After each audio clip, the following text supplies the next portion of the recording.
Moving policy away from the population control. Why it is in news? Recently, United Nations World Population Prospect 2022 forecasts that India becoming the most populous country by 2023 with 140 crore population, which is 4 times the population of India had at the times of the independence in 1947. In its 75-year journey since independence, the country has seen a sea changes in its population growth rate of over 2%. At the current rate of growth, this is expected to fall to 1% by 2025. In this scenario, you need to know about what is total fertility rate and what is replacement level fertility. Total fertility rate is a standard demographic indicator that is used internationally to estimate the average number of children that would be born to a woman over her lifetime or her reproductive life. And what is this replacement level fertility? The total fertility rate of 2.1 children per woman is called as the replacement fertility rate. If a country achieved 2.1 RLF means that country will not see any increase in their population, which means population gets stabilized. In this scenario, you need to know about the current trends of the fertility rate. In the end of 2020, have achieved fertility rate is equals to the replacement rate, that is 2.1. And in 2021, for the first time, India's total fertility rate slipped to 2.0.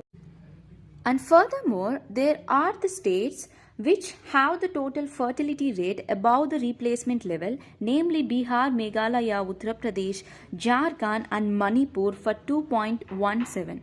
And there are the key findings of the report, which means women in rural areas have higher fertility on average than women in the urban areas, which is TRF of 2.1 versus 1.6. And the report further found that number of children per woman declines with women level of schooling. That is, women with no schooling have an average of 2.8 children, comparatively 1.8 children for the women with the more years of the schooling. Apart from these, there are 8 states which have the two-child policy. Particularly, Assam is the state with the most punitive actions for maintaining the two-child policy. For instance, holding the government jobs disinvestment. And also there was a bill called as a Population Regulation Bill 2019. This bill meant for the rigorous action against the people who are living with the more than 2 children. However, there are several states reached the TRF of 2 except for the Bihar, Uttar Pradesh, Manipur and the Meghalaya. What are the barriers for reading the RLF? These includes the high illiteracy levels, high child marriages, high level of under 5 mortality rates and a low work participation of the women. In the conclusion, the focus of action should be on extensive investments in the human capital, on older adults living with the dignity and on healthy population aging. The focus should not be on population control. Why? Because we do not have such a severe problem right now. Instead, an augmentation of quality of life should be priority.